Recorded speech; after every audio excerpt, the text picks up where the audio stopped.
everyone. Welcome to our fourth miscellaneous. Today we have a. Wait, can anyone hear me? Just checking.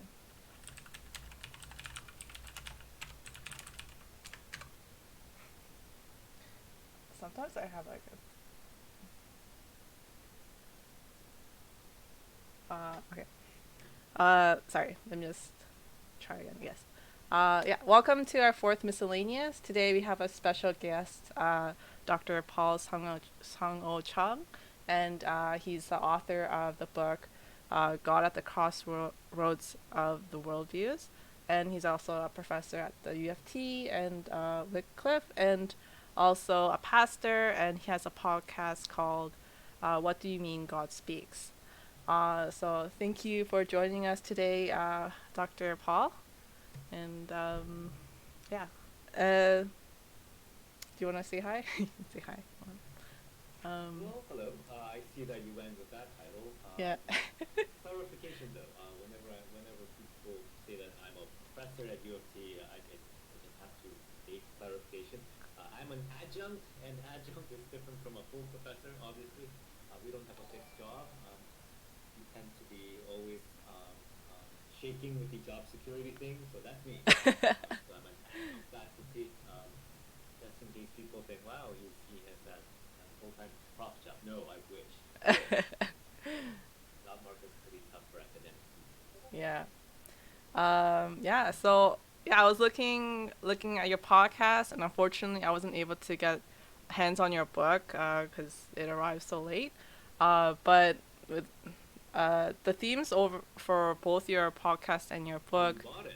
Oh yeah. Well, our pastor bought it, and I was gonna borrow it from him, but it took so long to arrive that I couldn't read it in time. Um, the what's it called? Oh yeah. So then I looked at overall on those on your podcast, and it seems like your theme for the book, both the book and the podcast, is worldviews, and I know you took like a whole book to cover this, and also like several episodes, so it's kind of hard to, like, I guess condense it. But could you like explain to people who don't know what a worldview is? All right. It's a bit ironic, but I don't like the term worldview, by the way. I mean, I write a book on it, but I actually don't like the term because it, it gives a false impression. So, okay, going back. Worldview literally means how you see the world, right? It comes from Immanuel Kant was the one that first came up with the term, and he just literally meant how you see the world. But then the idea, the concept developed in time in philosophy as well as in many different areas. But how I would put it is something like more than just how you see the world. It's how you experience and how you think about the world. It's a set of beliefs, yes, but it shapes you so that it shapes how you see the world, how you experience the world, how you live it. What's a good example? It's sort of like virtual reality. You know what I mean? It's Mm-hmm. there's a reality out there, right? But the way that you experience and you live through reality, it partly is constructed by um, how you think about it, what you believe about it, the beliefs that you inherited from your culture and from society and all of those things. And unlike the actual VR, it's you're the one that sort of made it, right? But it also limits and focuses and shapes exactly what it is that you see. So that's worldview. And another way of putting it. Okay, so you have all these beliefs, right? And you think, yeah, sure, sure, why not? But these beliefs are shown or manifested by how you act and how you live. So, good example is money, right? If you think about the concept of money, cash, it's a weird thing, right? Say you have a $50 bill or $100 bill. You can't eat it. You can't make stuff out of it. You shiny or pretty, not really, but you can get stuff with it. And why is that? Well, most of the time we don't think about it. We go to a store and we just pull out a $50 or $100 bill and you just put it down and you get stuff. But it's a belief. For example, there's a society, an institution, probably a government, that guarantees the value of these pieces of paper, and guarantees not only the value of it, sets the, or in a sense, sort of frames how much each of these different pieces of paper are worth, right? And you trust in the strength of this institution and the society and the agreement between people in there that these pieces of paper will get you whatever that piece of paper says is worth, even though it's just pieces of paper. And those beliefs are sort of under the consciousness. You don't think about it. It's just, it makes up your reality, all right? And it's only when all of those underlying ways of living and all of those beliefs are shaken that that what you thought about money and what you believed about money becomes conscious. So, for example, you've seen stories where in a post-apocalyptic world, society collapses and civilization collapses, and suddenly money's worth nothing. It's replaced by actual stuff like bartering or bullets or the game Fallout, if anyone played it. That's a weird example because you use pop bottle caps.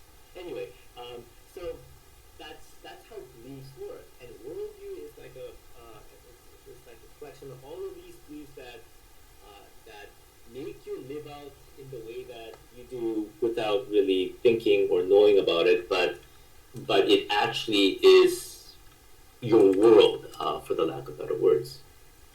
Hopefully that sort of explained it. Yeah, that's how I explain it, short space of time. Thank you. That was really apt and very pop culture-esque. So how did you get into the topic of, pursue the topic of worldviews?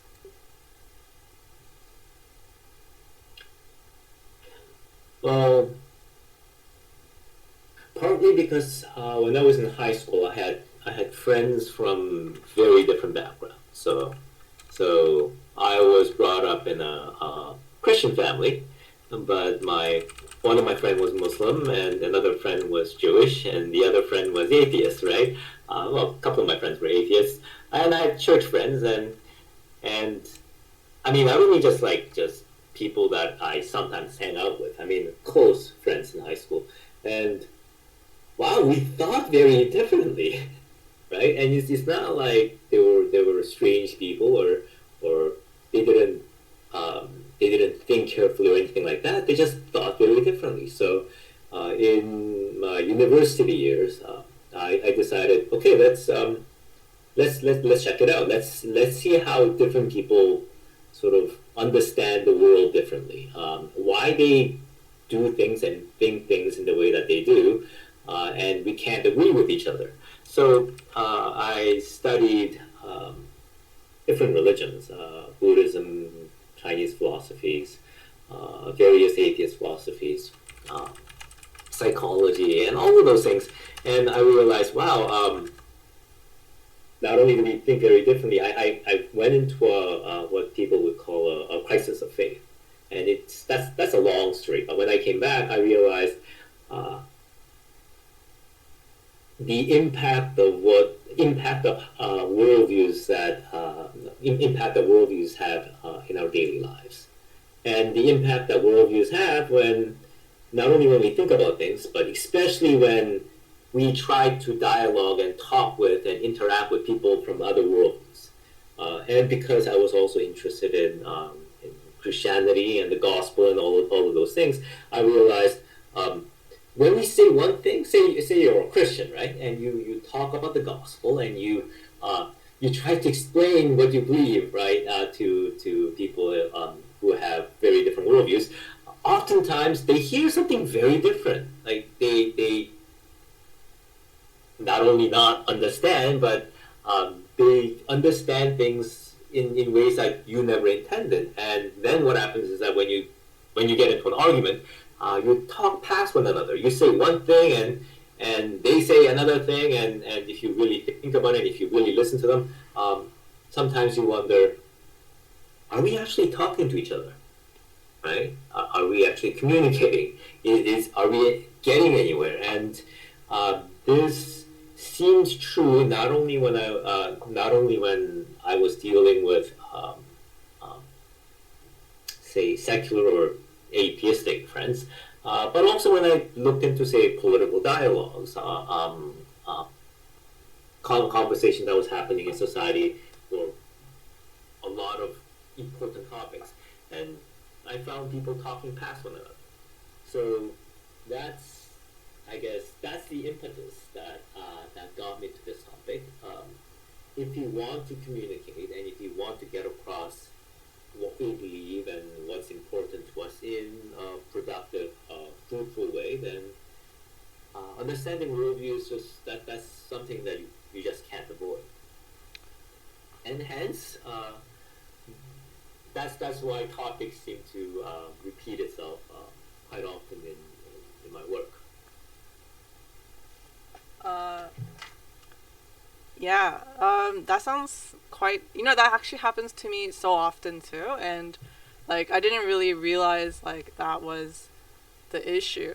And like, I feel like, when I listen to a lot of the like apologetics, debates and stuff, like they're always like not talking about the same thing, like, or they're just like they just keep saying the same points over and over again because yeah, like you said, like the idea is just not, they don't view the same idea the same way.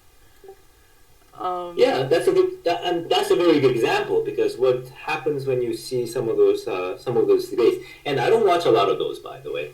The most recent one that I watched was the one between William Lane Craig, who's a Christian apologist, and I forgot that lady's name. She's an atheist writer, and there was Jordan Peterson, sort of somewhere, but also very interesting to listen. But those three people, they said their pieces, and it was one of the better debates, by the way. It had a lot of responses. People actually talked, and it was interesting. Had a lot of views apparently, a lot more views because I think it was part of a series, and that one had a lot more views than the other videos. But still, they said their piece, and that was it. It's like they just throw things out and hope that it hits something, and usually it doesn't, and then it ends, and that's not much of a conversation. It doesn't really get anywhere for a lot of people. I mean, it's interesting to hear each person, but then what does that mean? Like, where do they meet? And that's hard to tell. And the reason why something like that happens is because they don't fully account for the differences in worldviews. And if you account for the differences in worldviews, and if you read the book that you just got, the first chapter sort of deals with that issue. If you fully account for those differences, then the way that we communicate, way that we begin the debate, for example, or if you can even call that a debate, it will be different.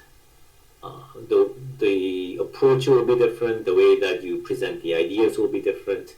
Ways that you learn and listen will be different. All of those things. Sorry. I'm just gonna pause for a quick second because I need to do a little bit of sound check. Yeah, sorry.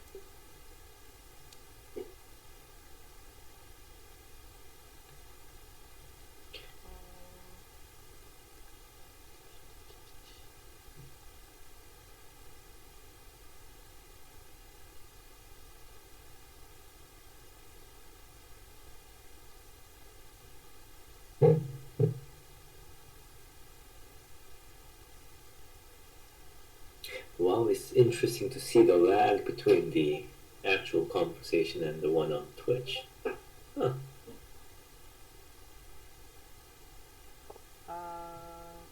just gonna.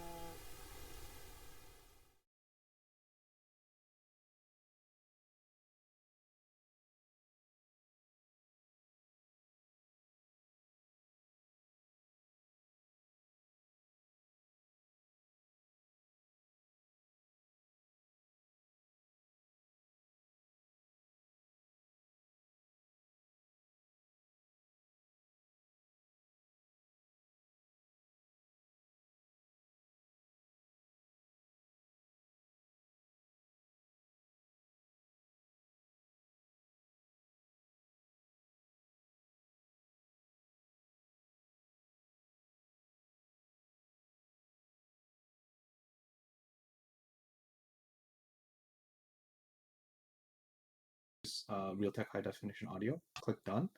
That should have audio coming out there. And then so on your sources, sorry, we don't want to switch off. So you see on the bottom left,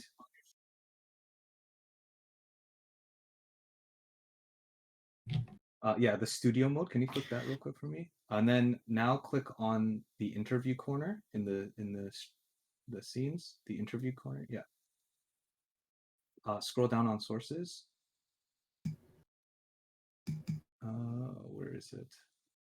Find your mic. How did you do your mic input? Yeah, so we want to make sure that you're wearing headphones for this so that the audio doesn't leak into your mic while Dr. Paul Chung is speaking.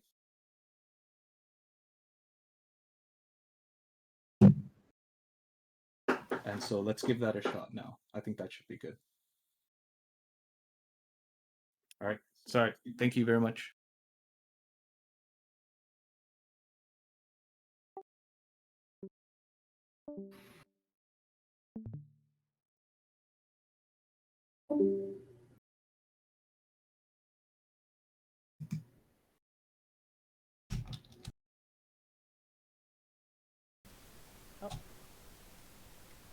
And we're back. Testing. 1, 2, 3. Yeah. Okay. Sorry. Sorry for the break. Yeah, I guess based on the last topic, so are there even benefits to debating if two people are debating from like different worldviews, especially like on the topic of like theism and like in apologetics and stuff?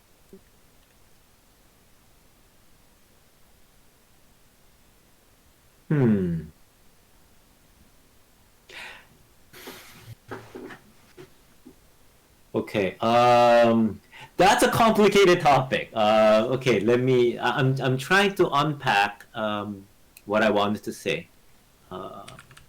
So I said a worldview is sort of like the world that you live. It's like partly constructed. It's not completely fake because you construct it from reality, really.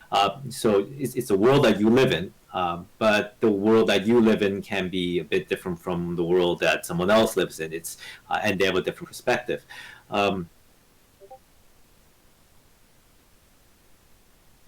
So when you want to converse with someone from another worldview, you need to be able to. Okay, you can think about it. You can think about it this way. Worldview, in a sense, is also sort of like language. It has its own sort of rules, grammar. Grammar in this case would be the way that you think, its own logic. I don't mean that one person's logic, pure logic, is different from another person's pure logic. I don't mean that. I mean the way that you reason about things, about important matters like, say, God, can be different depending on the worldviews. So in that sense, it's like a different language. And sometimes when people debate and you have different worldviews, what it may sound like is, you know when Google used to, Google still has a translation. It's a lot better than it used to be, by the way. You know how you machine translate using Google, say Korean to English, right? It's not as good as it can be, and sometimes it's totally, especially when you're translating something very complicated, right? So what it often can be is sort of like you machine translate a very complex Korean argument to English, and you machine translate a very complex argument from English to Korean, and then you throw those two at each other, and each side is going, "What on earth is this?"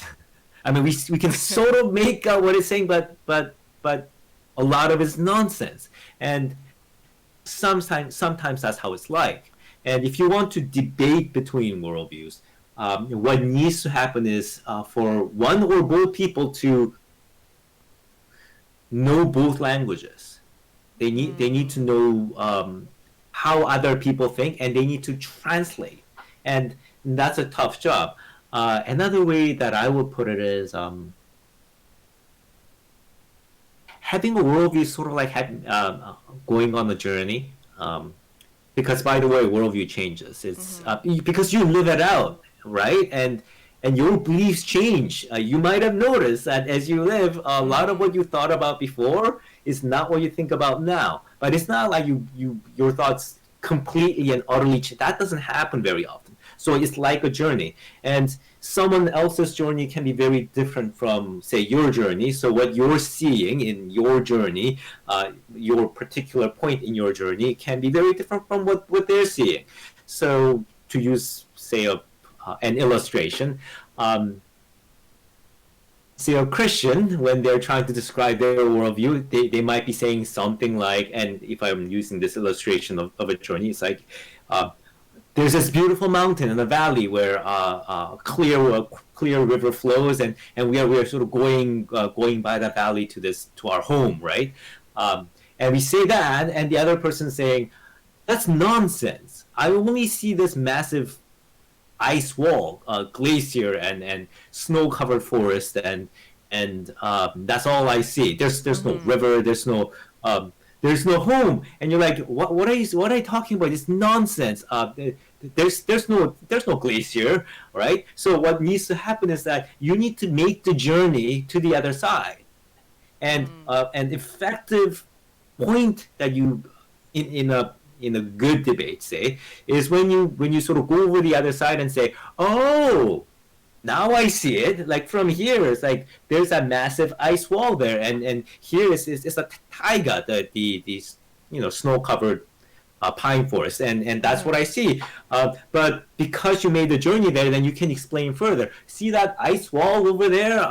It is an ice wall, but it's not just an ice wall. It's like a glacier that covered a mountainside, and you can see sort of this contour of a mountain. It's difficult to tell if you don't know what to look for it, but that ice wall that you're seeing isn't simply an ice wall. There's a mountain on the other side, and it slopes downward. You can see this bit of that slope here, and same thing with the snow-covered forest. You might see a gentle slope and some bit of a drop in that distance, and that's you never really thought about it, but why that drop is there is that it goes downward into a valley, and as you go down, that ice wall that you see melts into a glacier river down the mountain and flows into a river into a valley there. So what you're doing there when you're making that comment is that you made a journey here and you were able to explain it from both sides.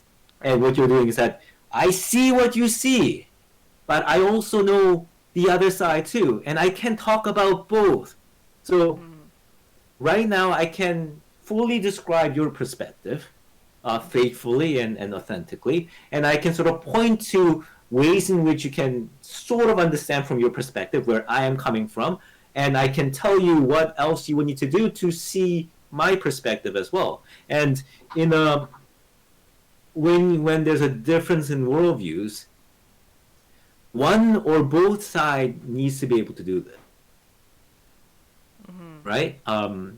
That's what I, for example, try to do in the initial stages in my book, for example, and what I am hoping to do in my podcast. So, going back to your original question, can there be fruitful debate between worldviews?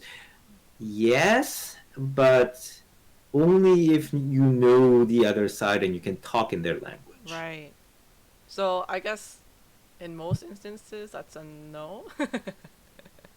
uh, A lot of the times people don't, Right. and this is quite prevalent in any sort of religious dialogue. It's definitely whenever you see people like when they talk to each other and their what I mean, their voices or their tone or at least their wording just goes a bit more hostile, Right. and they don't seem to really listen.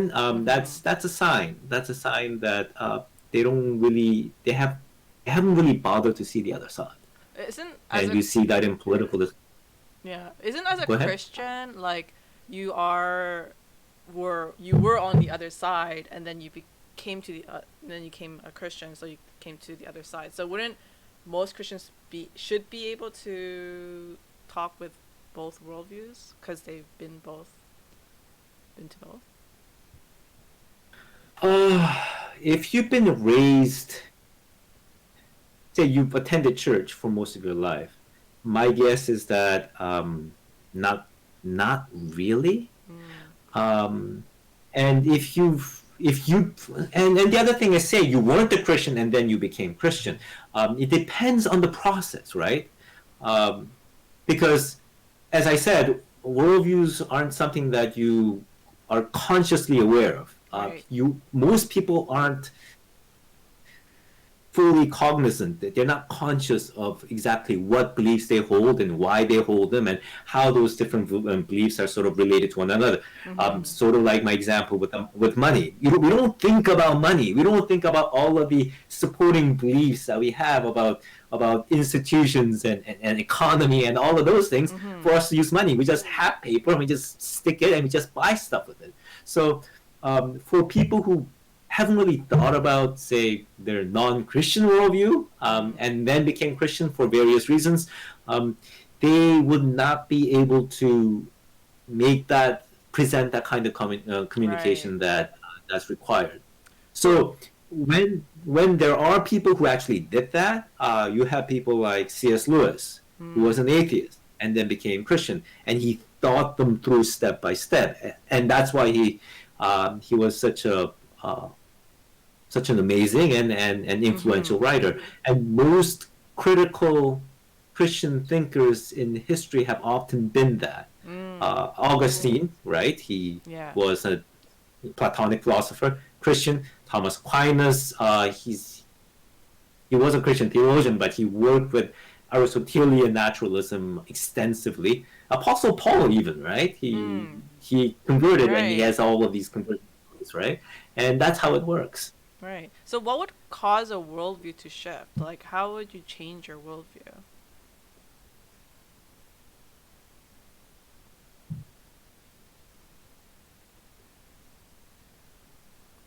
Oh, your mic is... Disasters and catastrophes. Yeah, okay. That's one way. So it works now? Yeah, it's working now. Thank you. Okay, so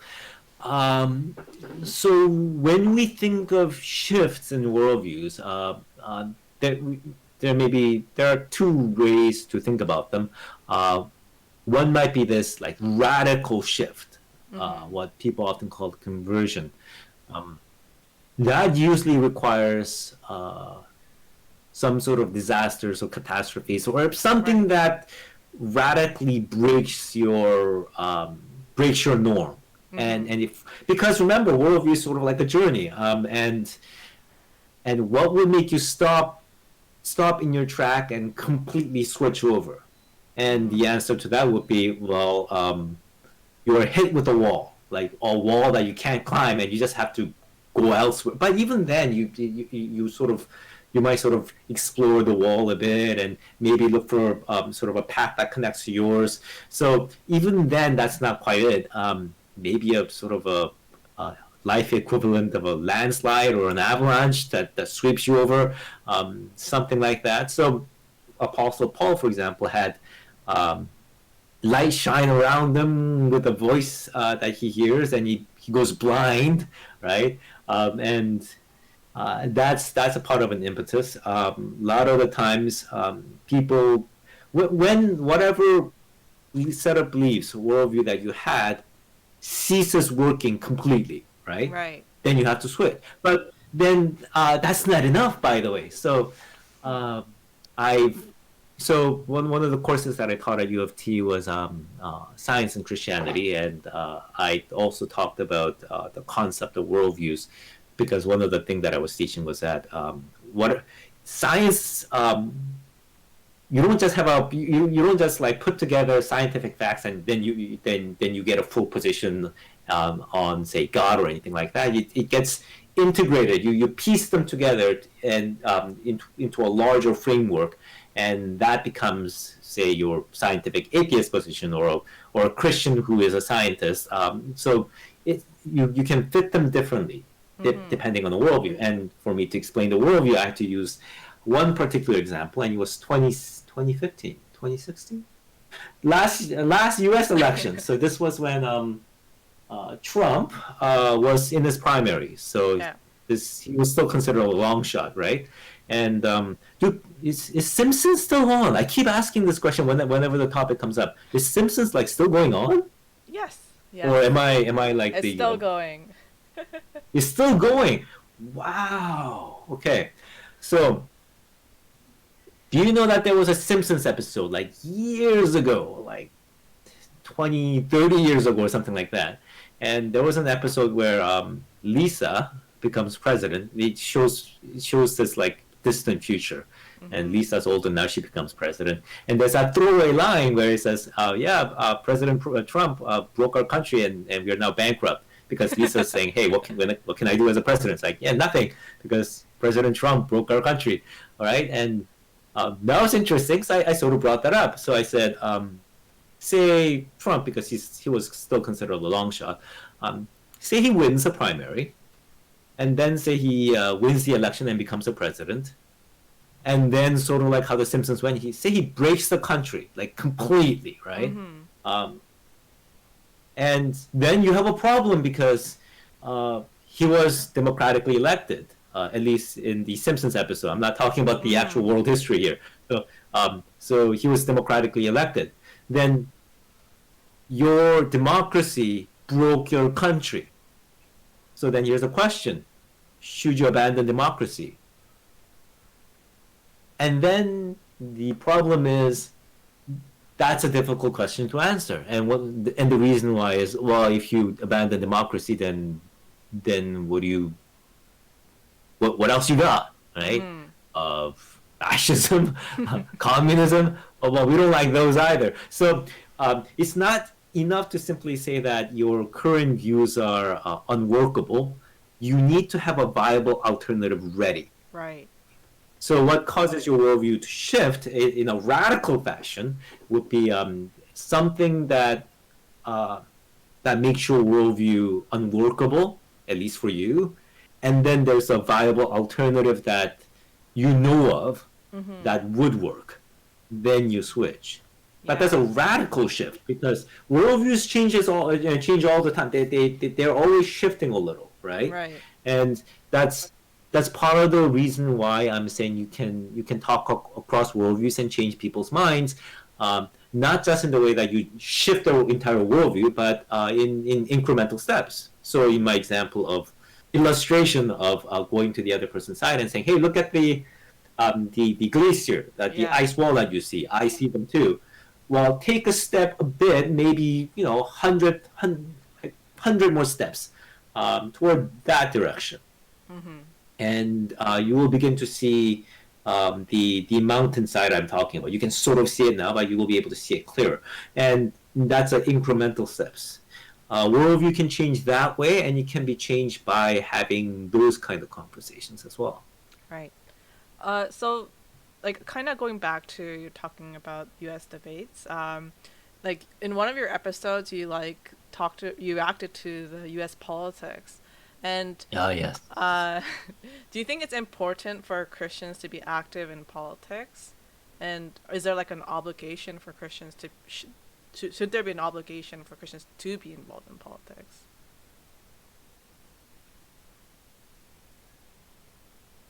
I would say that question is narrow. Here's what I mean. So the obligation for Christians is in the world is to be the ambassadors of Christ, right? That's how Apostle Paul puts it, right? And if you're the ambassador of, if you're an ambassador, you have twin roles. So say you're an ambassador of Canada to, I don't know, pick a country. Korea. Any country, pick a country. Korea. Korea. Well, yeah, I was thinking that, but I already used Korea before. So say you're an ambassador of Canada to Korea, right? And you're there, and if stuff happens, and people come to you and say, "Hey, what's your view on this?" As or what's your position on this? Say Korea is going through some political upheaval, or whatever it is. Bring up an issue, and it's like, "Hey, what do you think about it?" As the ambassador of Canada, like what's Canada's position on this? And if you say, "Oh," then you're not a very good. If you don't know what Canada's thinking, then you're not an ambassador of Canada. Or say you are in communication with Canada, right? You sort of know what Canada's thinking, and someone comes to you and says, "Hey, what is Canada's position on?" What's the Canada's position on the impeachment, because Korea also impeached this one of his president last time. Impeachment of that president. What do you, like, or recent, say, trade dispute between Korea and Japan, right? What will Canada do? And you say, what happens? Like, what? There's a trade dispute between Korea and Japan. If you say that, then you're not a good ambassador to Korea. Right. I mean, we would be saying, why did he even send you there? You need to keep track of these things. Why? Because you need to be able to present Canadian position on whichever issue that's relevant to where you're sent. So the Christian obligation is basically this. What's in your life? What's happening around your life right now? Society, culture, academia, whichever, right? What's happening that matters? That's shaping the world, that's shaping souls, for the lack of better words. That's moving things along. What's going on? And as the ambassador of Christ, what are you doing about it? What are you thinking about it?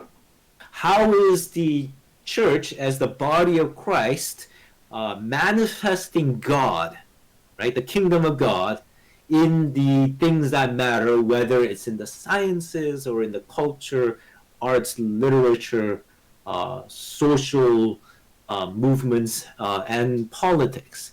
And I mean, if political happenings right now is not reaching you at all, then perhaps something else that matters.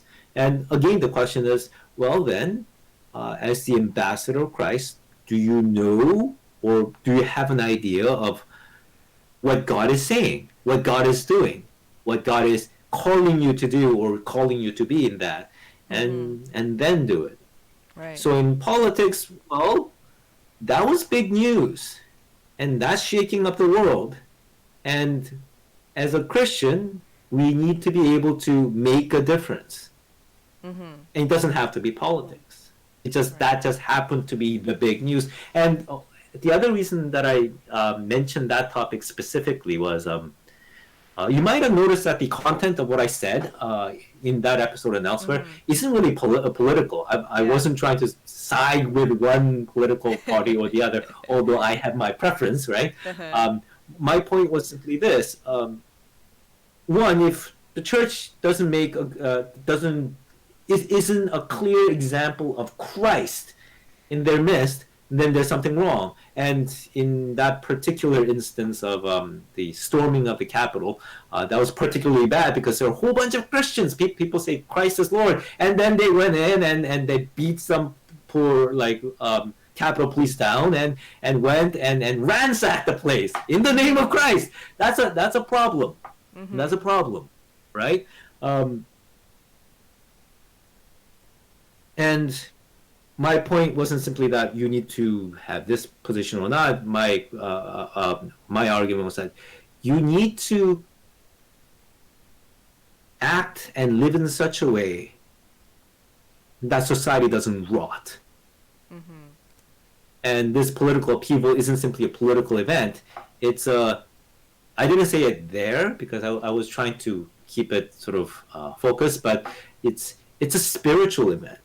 There's a spiritual, it revealed a spiritual rot in the sense that the primary mode of operation that was shown in that sort of capital ransacking and all of the events that led to it and the events that continues from it, and not only just one party or the other, but almost everyone that's involved is, well, say whatever you need to say, and whether it's a lie or not, and do whatever you need to do to twist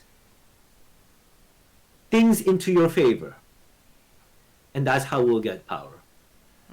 And as long as that becomes a primary mode, and the church does nothing to be the salt and light in that instance, then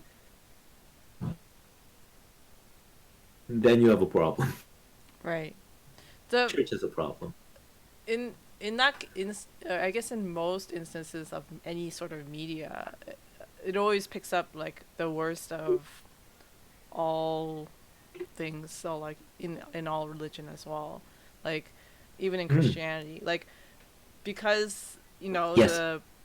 the bad, not the bad, like the more louder Christians with the most hateful messages get the most media attention. Wouldn't it be more important that we do get involved with politics to be louder than the people that are like also involved in politics and not representing Christ? I would say involve, but involve is a very broad word. I mean, you don't have to be in sort of a political activism movement, I don't think. You don't have to be a politician, as God called you. What I would say, though, is, okay, here's the thing that I would want us Christians to avoid, which is when we say, like, we're going to bring the gospel to whichever area that we're in, sometimes the impression, because remember, I work with worldviews, and one of the things that I have to do is that I have to see things sometimes from the perspective of non-Christians. I have to sort of imagine very clearly what someone who's very critical of Christianity would see a certain thing. And when I try to look at it from their lens, what I often see is that, say politics, Christian politicians, they do the exact same thing as everyone else, and including all the bad things. It's not like they're terrible people. They use the same method. They go for the same goals. I see no difference, right? They're politicians with all the slightly good trappings and a lot of bad trappings. And then at the end, it's as if they're going, this has been brought to you by Christianity, trademarked, right? If you get into church now, you can get 2 salvations for free. I mean, that's the impression that you get, and that's not representing Christ, right? What would need to happen is that the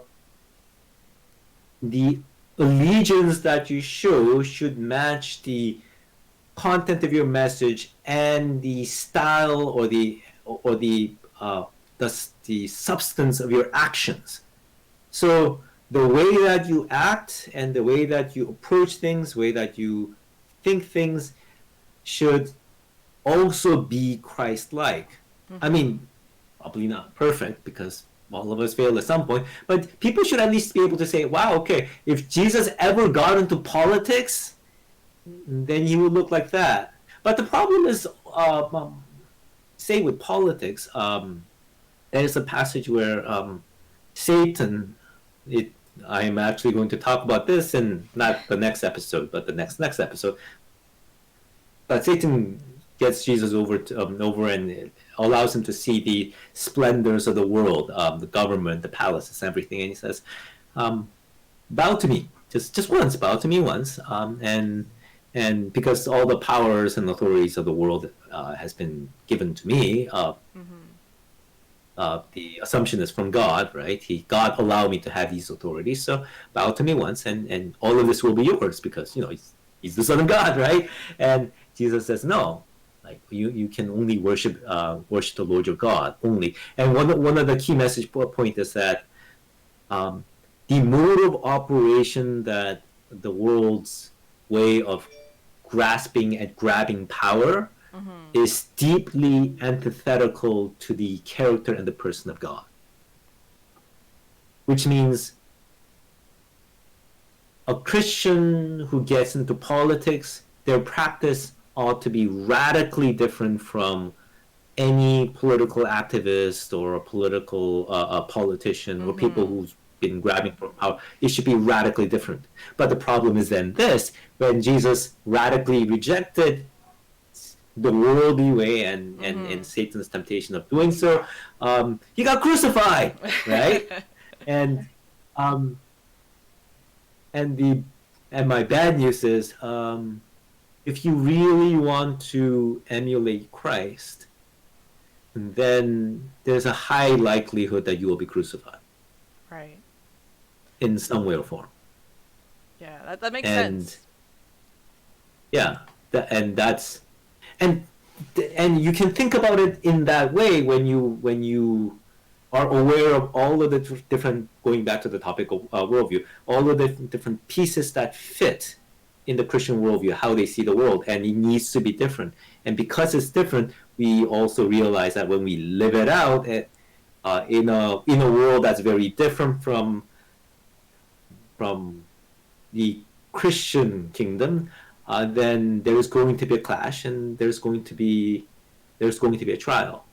So, yeah, that's what I would say about politics. Yeah, I guess going back to what we talked about before about apologists. Do you consider yourself an apologist?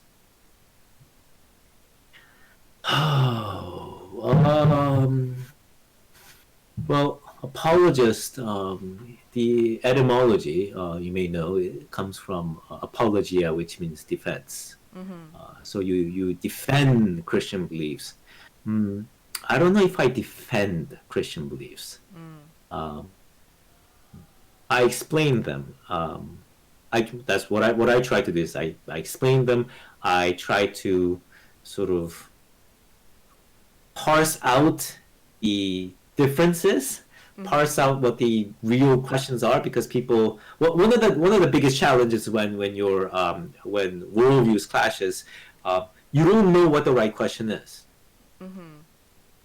I'll give you an example, or an illustration, analogy, if you will. Say two people get together and they look at this land, and one person says, "No one owns this land." So, and he's a land developer, right? It's like no one owns this land, and that's why I can go through the right process and develop a casino or whatever, like whichever. And the other person says, "Of course, this whole land is owned already, and you can't go and build a casino here. It's called for." And it's like, "What do you mean?" And he goes and checks with the I don't know, land registration office or whatever.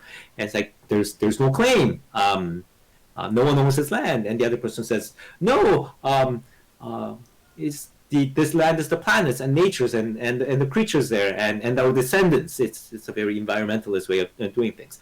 All right, so because we know this kind of debate, we get where each are coming from. But say those two people don't get it. So one person will continuously say, "No, you're an idiot. There is no legal claim on this land by anyone." And the other person says, "No, you're an idiot." And on back and forth it goes. What needs to happen is that someone needs to go and point out to them that the way that you use the word ownership is utterly different. You use the same. The word sounds the same, but what you mean is different. And the question that you're asking is also different. Although same question is used, who owns this land, what you mean by own is different. So what you then need to do is that you need to parse out the question. there's a legal question which you're asking, right? And in that case, we then need to ask, why are you asking the legal question? What about some of the other question which that person's asking, which is perhaps a moral question or environmental question, a question of what would happen to, say, our descendants. So you need to list out all of the different relevant questions and then figure out why we should ask this question over the other and what that means.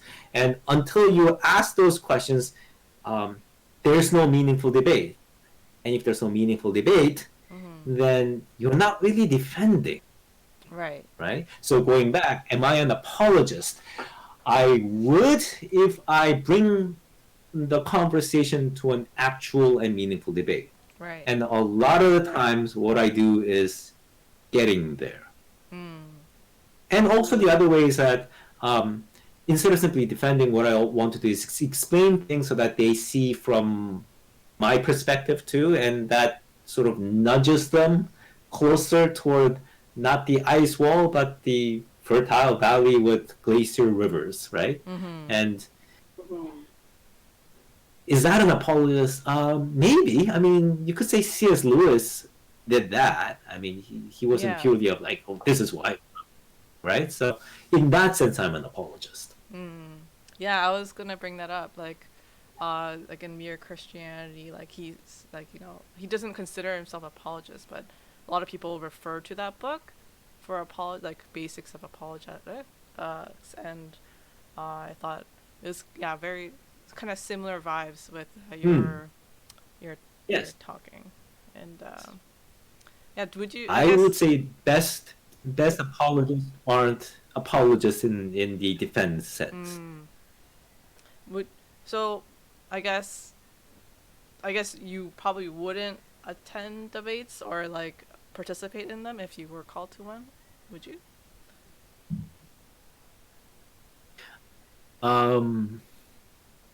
I would prefer, because I don't want to say that debates are pointless, because it can be made fruitful if all of the right background is set up.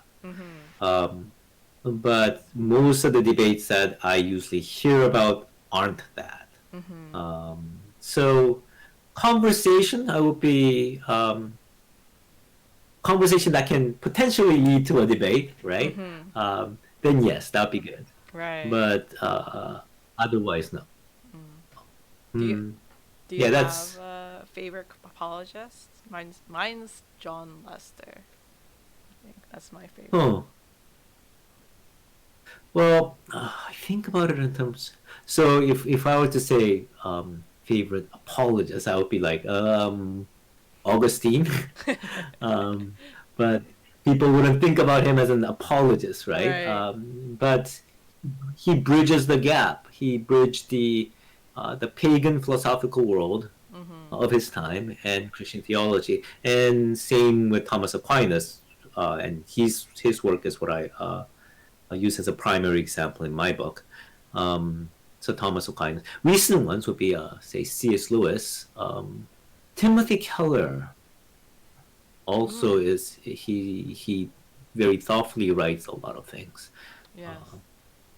I like all his books. There are philosophers who I consider would be very helpful for apologetics, you could say, if I were pushed in that direction. Would be, say, I think that's not bad, but his work defends. It doesn't bridge the gap, and that's my complaint. Alistair McIntyre, Charles Taylor, they are considered philosophers, but what they then provide is this framework in enabling people to understand how to cross the divide between worldviews.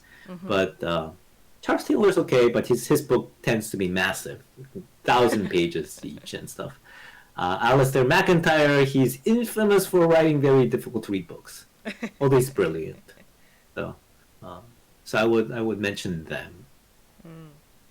But at a more popular level, it would be Timothy Keller, C.S. Lewis. Yeah. Do you think that like maybe because you said like before, like how worldviews are not really like kind of known. Like most people don't really know like their own worldviews and stuff. Like, do you think churches should like teach it, like in a sense, like I don't know, academically, but like more like make it a more unknown to them, especially in a more like evangelizing like setting, like oh, like are you gonna go on missions, you should learn about worldviews and stuff like that. Do you think churches should like really push that kind of, I don't know, teaching?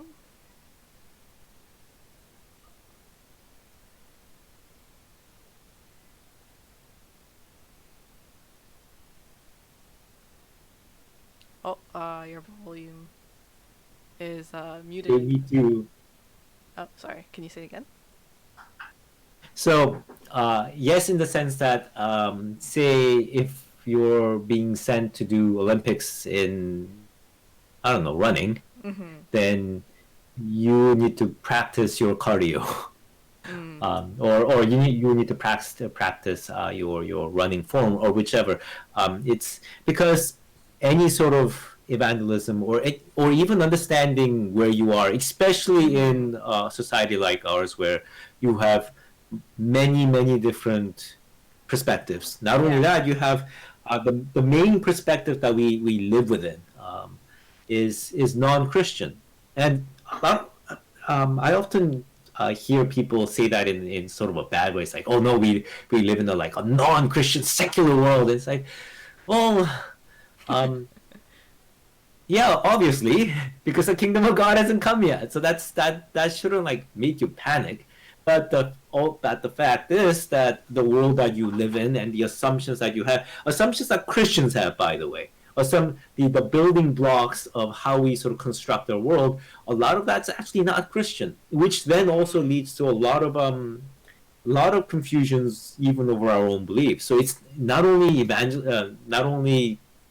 is it relevant for evangelism, it's relevant for how do you actually make sense of what you believe, and then play them out in a concrete sense in a real world, Mm. because sometimes it feels as if we go and it's like, yeah, we believe Jesus and that gets us to heaven. What else do we need to do? Well, maybe be nice. It's like, great.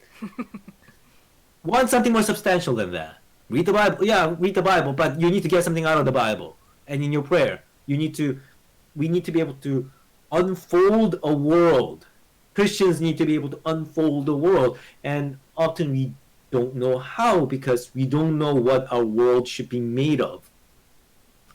So then I mean, one example would be like, how do you understand miracle, or even my podcast title, what do Mm-hmm. you mean God speaks? And I titled it that way because oftentimes we're like, do we actually know what we mean when we say God speaks, let Mm. alone God speaks to you? I mean, yeah, we say we believe it, but how does that work? Um, what actually happens? What do you experience? What walls do you hit when you do that? And some people thought about it a little more. It's like, yeah, he like speaks to your heart. It's like, what do you mean God speaks to your heart? Mm. How does that work? How is that different from random thought flitting through your mind? Because people will ask that, and we actually think that too, except perhaps we sort of shunt them to the side. And if you shunt them to the side, then we can't actually make these things real. So do we need to think about the Christian worldview in the sense that do we need to understand all of the different, how different pieces of the world that should be there when you follow God, right? Mm-hmm. Should we be aware of them? Should we know how they connect to us? Should we know how they work? Should we know how we may misunderstand a lot of these pieces because we have these um, Mm-hmm. assumptions that we sort of got from the world, and we misunderstand a lot. Like, should we be aware of all of those things? And my answer is yes, if you want to go beyond your initial stages. Mm-hmm. And if you don't, and you get hit with, say, some significant spiritual or intellectual challenge from the outside world. Well, outside, I mean, that's also a worldview assumption by the way. It's like we are in the church and we need to go out. It's like no, you live in the world. So when you're hit with them, then are you ready? Not just to answer other people who ask the questions at you. Are you ready to answer yourself? Ignore that part of you because you don't have an answer, and if you can't answer them, then that trips you up. So, yeah, look into that. Think about it. Struggle with it. Yeah, I like for myself, I think that it's for me when I first learned about it, I thought it was such a like important thing. Like especially in like my own experiences, like when you're going to a different culture or like a different people group, like even within Toronto, like people just have their own cultures and they grew up in different worldviews. Like growing up with roommates and stuff, like they're just so they have such different default views from you, and it's like for me when I first like lived with a roommate, I was like so shocked by like how could you not know this is how you're supposed to do dishes, like how could you not know like food is like like it just very like assume things are like so cause so much drama, and like when living and especially like going to like I don't know, for instance like Africa or something, they have a very like time is not so like punctual, whereas in like Toronto it's like everyone's like, oh, meet at 3 o'clock, I'll be there, and then at 3 o'clock they're here. But in like Africa they'll just be like, oh yeah, around 3 o'clock, 2 + 2 hours -2 hours, that's fine, like as long as I'm there, right? Like, and I feel like that kind of mindset we bring with and like go to other people, like it's so like vastly different, and like I was not aware of that until like I learned about worldviews. So like I thought it'd be so important to learn. Yeah, and I would guess that, say, in that setting, the way they think about time and the way they parse time, like divide time together, is very different from us. And that's just one example, right? Yeah. How, I guess like on the topic of like kind of church, like how do you like prepare your podcast? Is it like similar to the way you prepare a sermon or like a lecture in like your school? It's very different. I'm not happy about that, by the way, because I'm used to preaching, and I'm more or less used to teaching, lecturing, and the method that I prefer is to have a general set of notes. Here are the points or topics I want to cover, and then just free flow converse, right? And I think I mentioned before the stream started that when you teach like that, a lot of teaching actually has to do with watching people, because it's a conversation. Even if you're the only one speaking, what you're actually doing is that you look at people, how they react, the way their eyes roll, their postures, all of those little things, and they tell you whether what you're saying is one having an impact or is interesting, or they get what you're saying, all of those things, and you craft your wording based on that communication. And with podcast, all of that's gone. So then what happened was that I found, and here's that added thing, I tried to make my podcast episode around 20 minutes, maximum 25, which means you might have noticed that I sort of, I don't want to say ramble, but ramble. I go on to different topics. I come up with different examples. And by the way, even this is quite difficult because I don't see people. I don't know if people who's sort of in the chat are sort of like nodding off or looking at the. I don't know any of those things. There's no communication, so I can't craft my wording based on that, and that makes me a lot more flustered than perhaps I would seem. I am actually quite flustered, not being able to see all of those things as I talk. With podcasts, it's even worse because I try to fit all of that in 20 to 25 minutes. So then what happened was that, I actually have to write the thing down so that it keeps me on topic and helps me finish on time. So at least in that sense, it's quite different. But the other thing is, for me, preaching and teaching is also different. Even though being able that idea of communicating with the people that you that's listening to you, that's the same. But preaching, it's a bit more on how should I put it? It's as if God says, this is what I want to tell those people.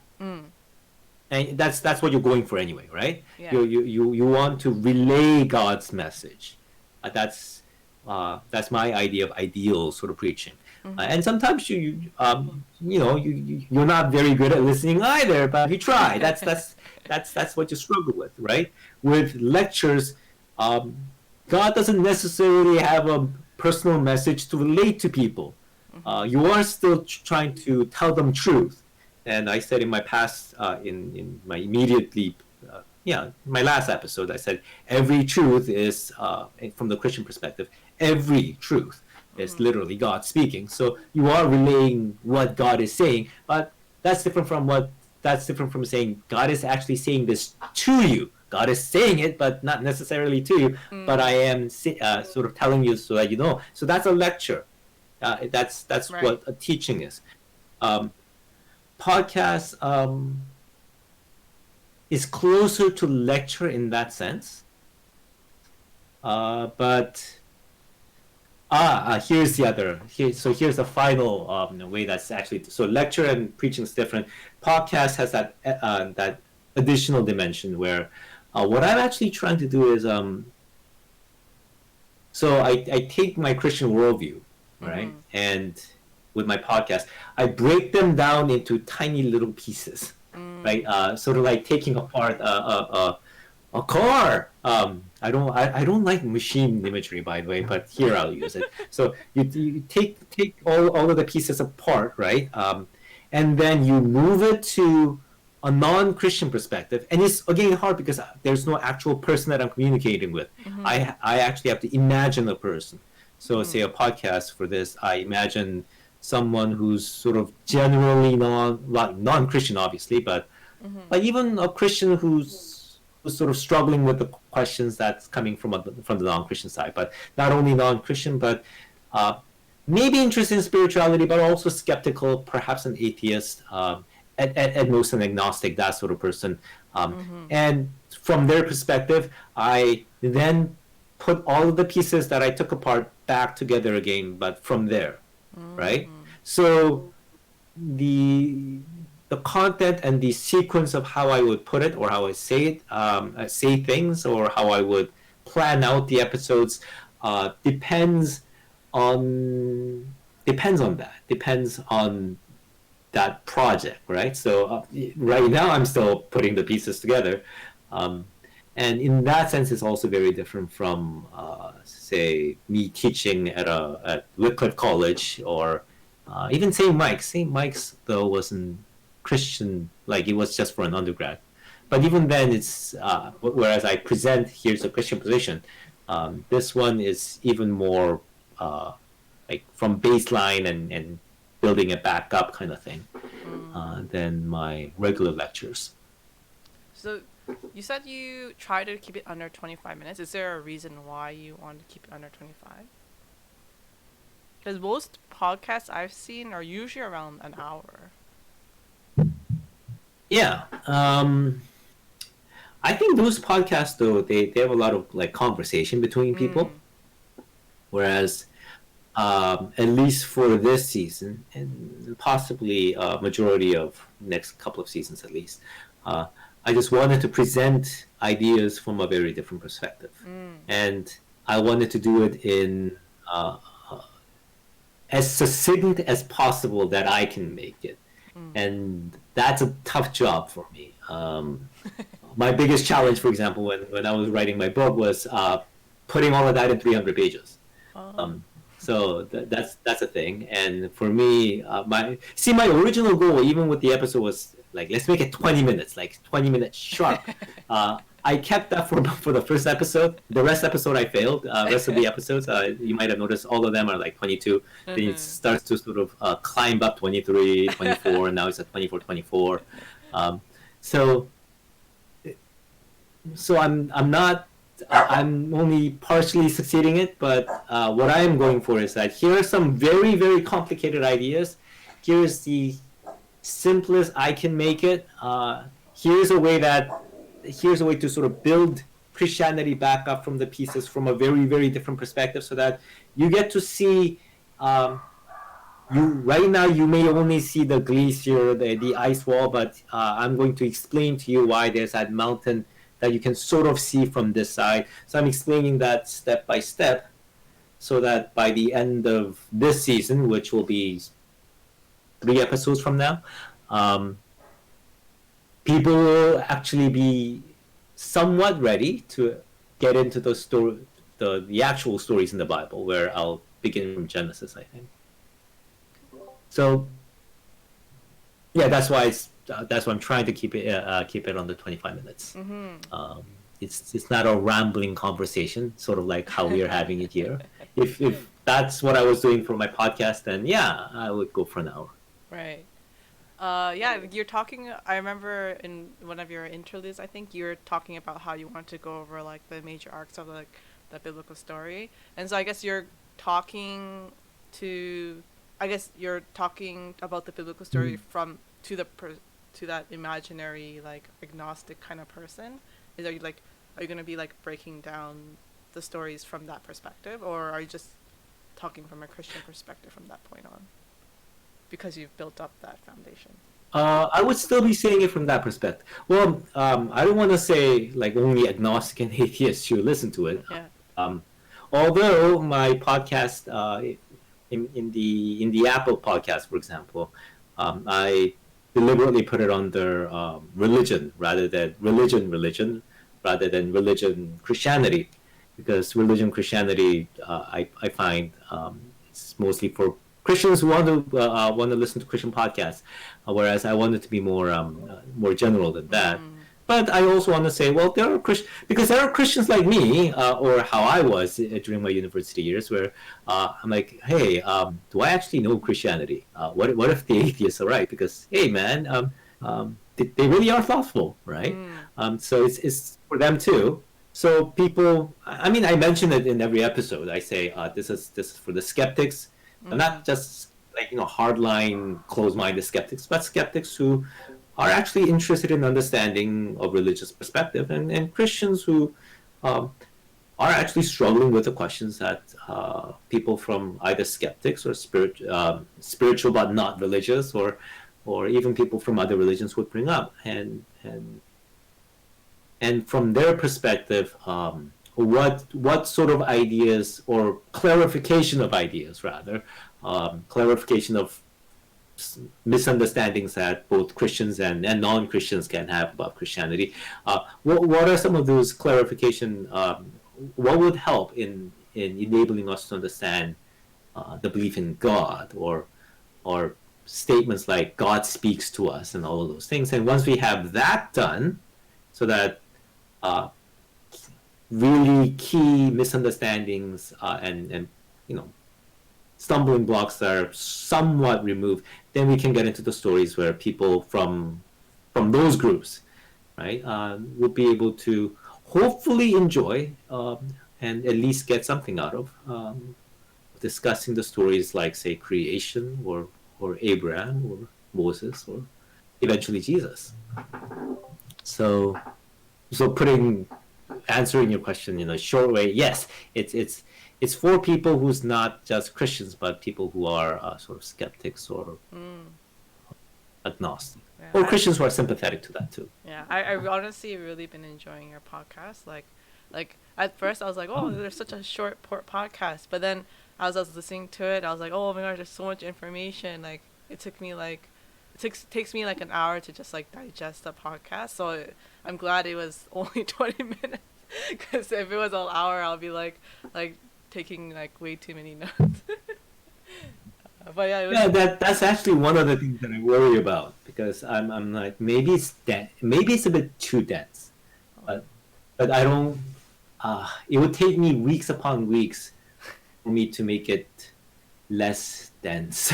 so so hopefully people can still listen to it for 20 something minutes and still have enough of a room to think about it and get things out of it. So Yeah, no, so that's good to hear. Yeah, I really liked it. I guess we're like wrapping up soon, but I had like this one personal question. Like you said you liked webtoons.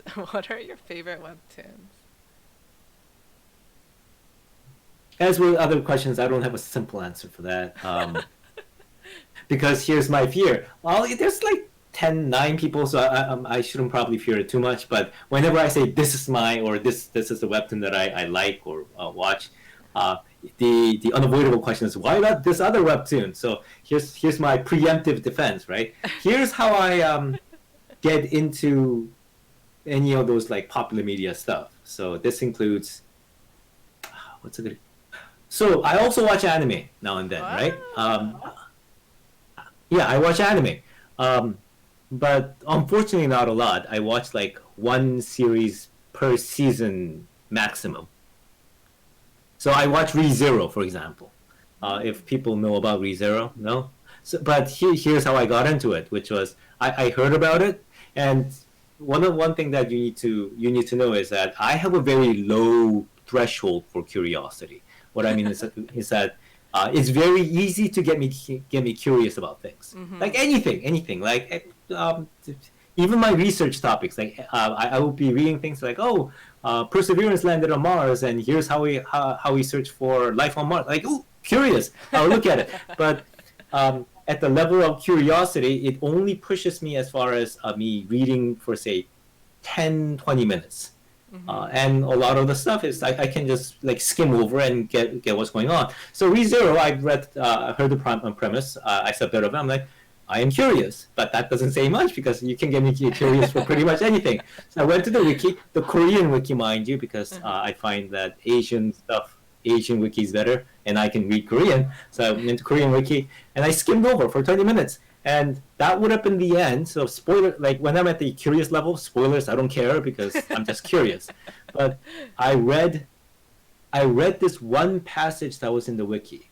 And this passage was, I think, it was a snippet of a dialogue that happened in ReZero in episode 18. And if you know ReZero, episode 18 for the first season is considered the best episode, even though the entire episode is a conversation between 2 people. That's it, right? But I read that snippet and I said, I'm watching the rest of the series.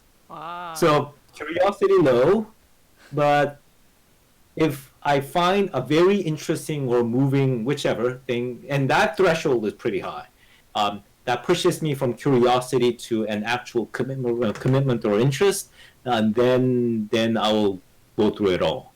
And it's difficult for me to sort of like pinpoint how the process works exactly for moving me from say curiosity to the commitment level. It's kind of random. Like ReZero, I could have just said, nah, I'm just not going to read or I could have read the wiki and missed that snippet, and then I wouldn't have watched the thing, right? So going back to webtoons, the ones that I'm going to list happened simply because I ran into it, got curious, read enough, and something caught me one way or the other, and that's why I'm still reading it. So one should come as no surprise. Tower of God. Of course. They even made an anime of it. Yeah, and in fact, I'm like, they made Tower of God into an anime? I thought something like that would never happen. So I actually subscribed to Crunchyroll for a while, just as a reward. It's like, here's some money, I usually don't spend money on these things, but I just want to reward you for making this into an anime, Crunchyroll. So, Wow. Tower of God. Too bad it's on hiatus for like a year, because I've been reading it in Korean, right? Mm. Uh, oh, and I feel sorry for people who read Tower of God in English. It's translating from Korean to English is hard, and Tower of God, I'm like, oh, there are some things that it misses, I would say. But yes, Tower of God. What else do I read? Kubera. I don't actually remember how I got into it. I think it was just pure randomness. then I didn't stop. So Kubera. Here's one that I am very sad that it never caught on. Night Run. Oh, can't say I've heard I of it. think they translated into English for like one season. Night Run. It deals with some really, really interesting ideas. The latest ones because I read in Korean, latest ones, I think the author's kind of losing his touch because he's as sort of like a story crafter, but the ideas that it struggles with is always very interesting. Night Run. What's the fourth? Dr. Frost. I don't know whether that's in English right now. It's about this psychologist. And the author does his research. I can tell you that. But so those four. Wow. I think that's the four that I'm sure that I'm reading every week. Except Tower of God because it's on hiatus. Oh man, come on. I feel so bad. That's so funny. Well, I'm opening it up to the audience. If anyone has any questions for Dr. Paul, now is the time to ask. It is an AMA, so you can ask him about anything. Yeah. I think, well, I guess people are thinking of some questions. For me, like, my favorite one that I recently found was Viral Hit. He's the author of, like, Lookism and, or it's How to Fight, I think. That's the Korean. Okay. Yeah. You read it in Korean or English? No, I read it in English first, and then I want more episodes, then I go into Korean. But my Korean is not as good, so I have to read really slowly, and it gets me frustrated sometimes. So like especially when like the text blocks are really long, I'll be like, I just want to know what it says. Yeah, I'm so happy I can read Korean. I'm jealous. And I'm a bit unhappy that I can't read Japanese. Yeah. So I tell you, if I can read Korean, Japanese like Korean, I'd be over a lot of mangas, but I can't. So Yeah, that's how I think a lot of people get into Japanese, because they want to read the Japanese, or at least watch the anime in Japanese. right. For me, the threshold for commitment hasn't crossed, at least to that extent. So What are your favorite manga animes, since you watched some animes too? ReZero. Objectively speaking, I would say Full Metal Alchemist. Oh, so good. Yeah, Brotherhood, right? Yeah. Okay, going back to the topic about God, Full Metal Alchemist Brotherhood has a very fascinating take on the concept of God, and it's a lot more well thought of than you would normally expect. Yeah. Because I think the line is, "I am truth," but then it goes, "I am truth," but people they also call me the world, the universe, God, and all, and I'm also you, and there's a lot of truth in each of those descriptions, right? Even the part that's you. I mean, it sounds very New Age-ish, but at the same time, the Christian idea is that where do you meet God? And one of the key answers is, well, if you have the right relationship with God, then because you're the image of God, right? And if you don't, and that's in Full Metal Alchemist, right? Some people don't. spoiler, well, not really spoiler alert. The final boss doesn't have a really great relationship with God, the truth, right? And he gets his because of it. So Mhm. so yeah, that one was well written. Yeah. Oh, we have a question. C. Hobbs asks, Oh, have you noticed anything about Christianity that is commonly misunderstood, perhaps even by Christians? couple.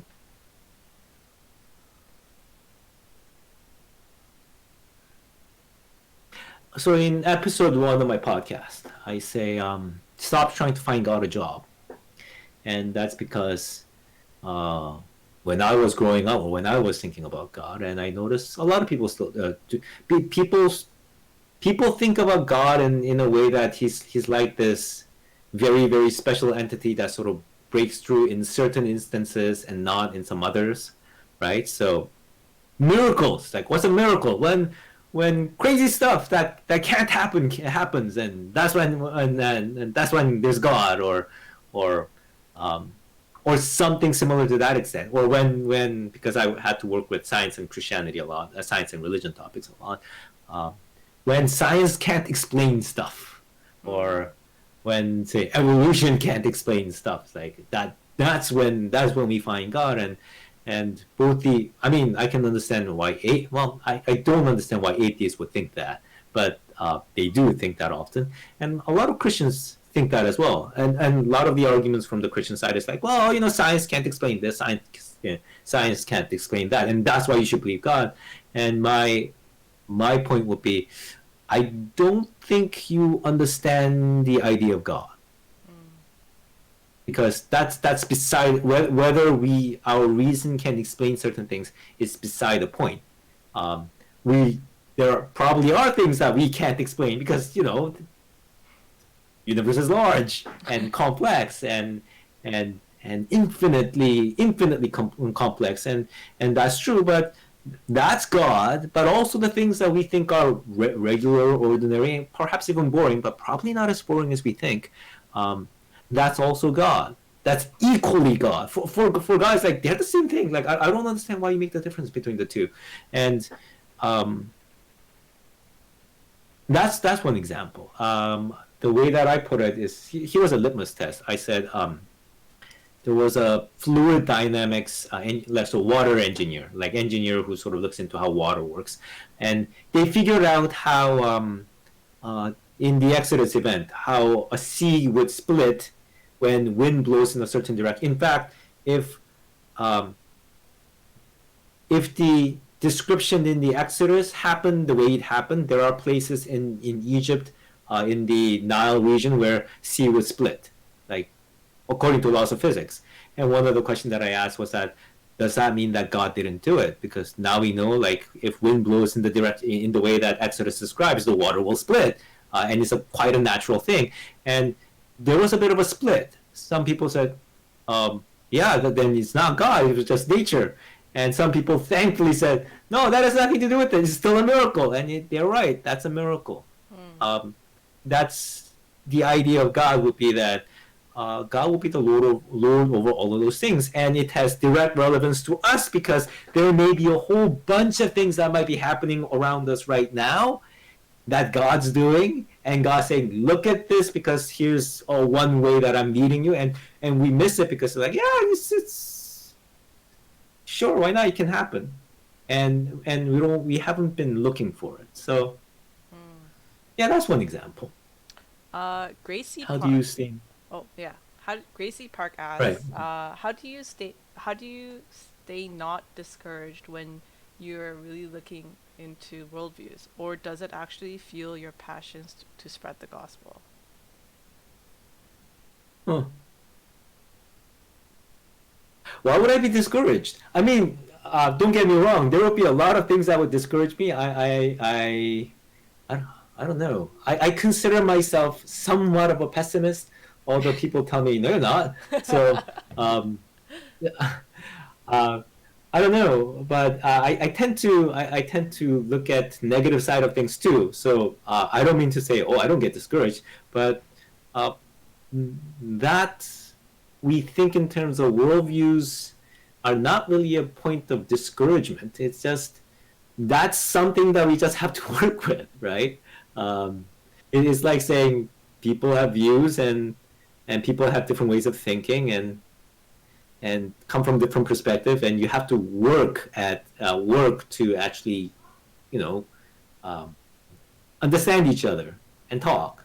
So that doesn't. That's just a thing, right? That's in a sense, that's when you grow up, when you're a child and you grow up and you realize, hey, I am me, and that kid over there is not me, and they don't act like I want them to. That's the same sort of barrier, and that's the same sort of, I mean, potential discouragement. What may discourage me, and maybe that's what you're asking, is that does it discourage me when I find that people in general don't bother to make the kind of a bridge to be able to sort of really talk, and that's kind of shown in how people like argue sometimes with deep bitterness and hostility over not just religion but like say social issues or politics, and they don't seem to actually listen to each other at all and it gets worse and worse and worse. Does that discourage me? And I would say yes, that does discourage me, and that was probably the reason why I sort of had that episode with the rather provocative title, "This is How the Nation Dies," because I really do think that if people cease talking to each other and become unwilling to at least try to trust each other, then a nation dies. Like if you don't trust your neighbors at all, then what keeps you together as a society? So so that does discourage me. So does it actually fuel your passion to spread the gospel?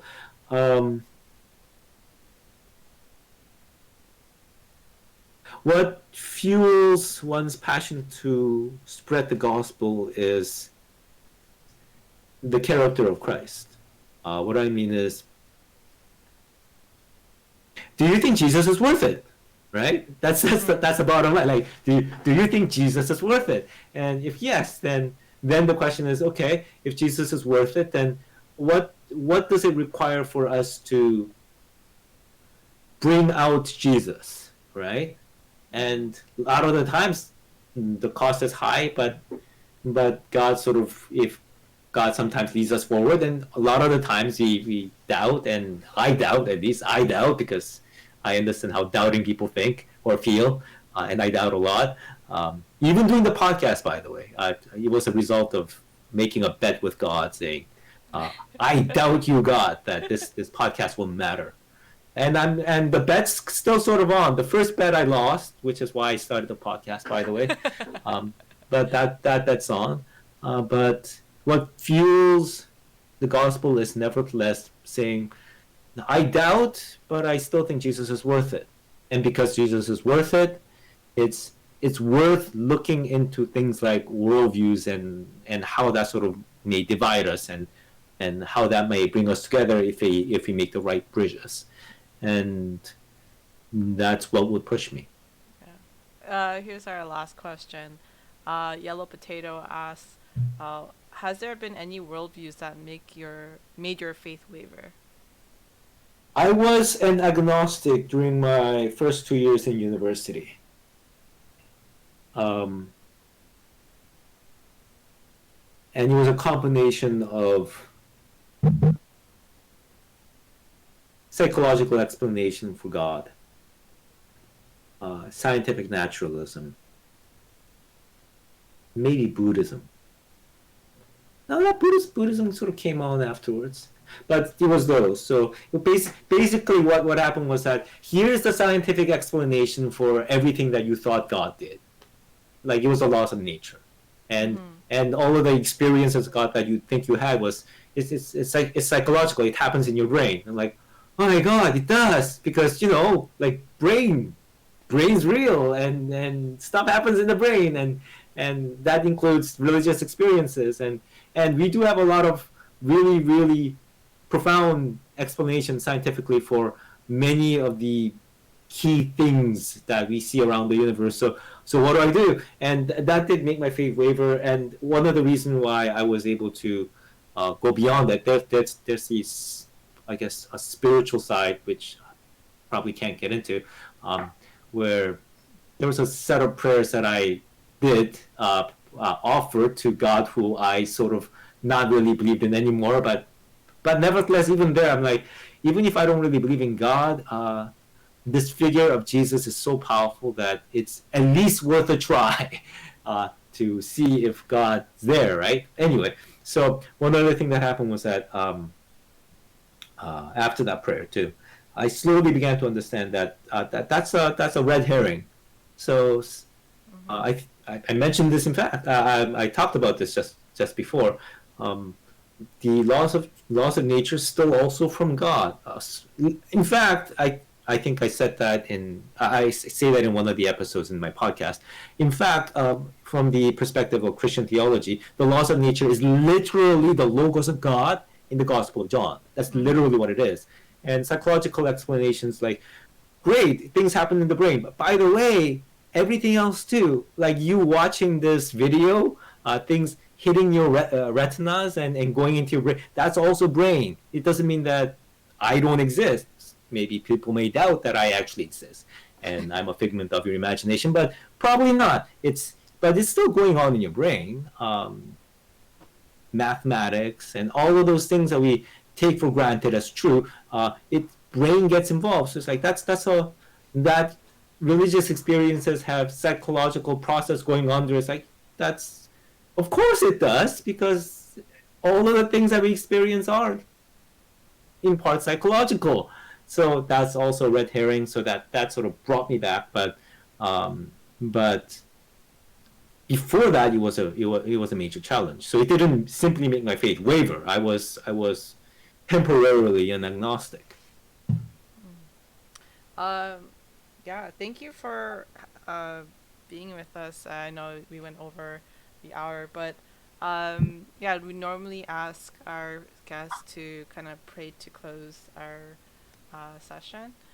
Could you honor us with the prayer? Oh, okay. Any prayer requests, by the way?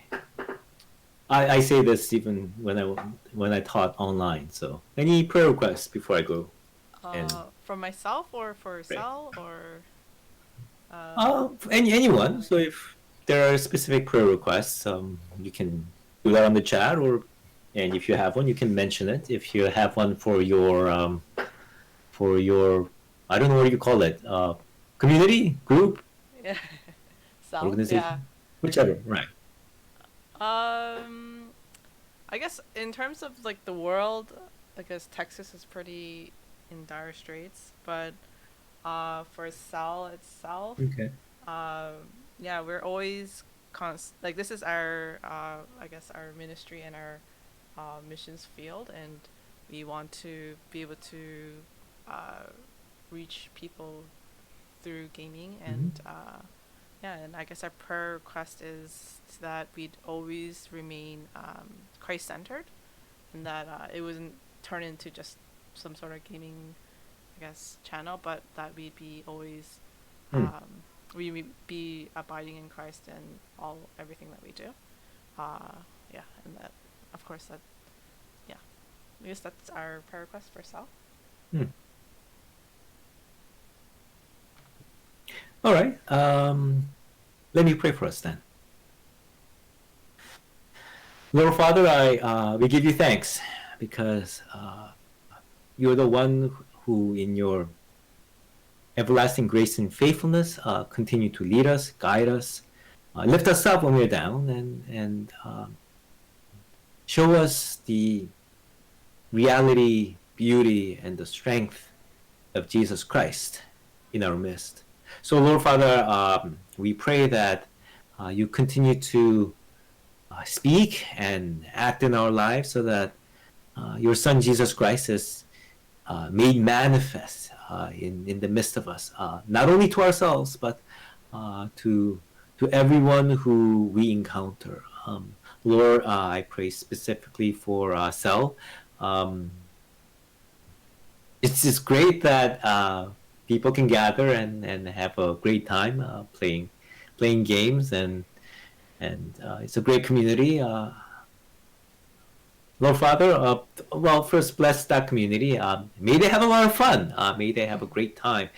May they have a memorable time. May they play great games. But also, Lord Father, as they do so, may your spirit uh, be in them, O Lord Father, and guide them and teach them and bring them life, Lord Father, so that even in playing games or in their conversations and how they interact with each other, the the glimpse of your Son Jesus Christ will be shown in each of those things, so that people will be drawn to your Son, and people will be drawn to the gospel, and people will be able to encounter you, and their lives will be transformed, and uh, and and they will be able to see eternity, Lord Father. Lord Father, we pray for various things that's happening in the world. What's happening in Myanmar? Uh, Lord Father, we hear that there have been mass protests, and they want to do this in a peaceful manner. And I've also been hearing that there are a lot of Christians who um, are also participating. Lord Father, uh, may they be salt and light in such a dark times in that country, Lord Father. And likewise, we pray. I think as Sarah mentioned for Texas, Lord Father, have mercy on that place, and mercy on the people who's under such strain. Um, May the government officials and the people, and especially your church, be out there to bring relief and to help those in need, but also not only end there, but perhaps may this bring about a substantial change for the better, uh, in terms of justice, in terms of um, even in terms of the environment, in how people think and how they sort of help each other. Lord Father, in all things, Lord Father, may you bring good. May you bring, may you make yourself known. And Lord Father, may you make yourself known in what we do, Lord, in not only in self, but in each of our lives and each of our work, each of our studies, each of our interaction with people around us, Lord Father, because we want to see you, and we want to see you at work, and we want the world to see you at work through us. So it can't be done by our strength, Lord. You have to do it. You have to do it, Lord. So we lift all of these things up in the name of your Son, Jesus Christ, and we pray. Amen. And yes, thank you for joining us today, and thank you everyone else in chat for joining us for miscellaneous. And next month we'll be having a new format. We're having a somewhat of a podcast.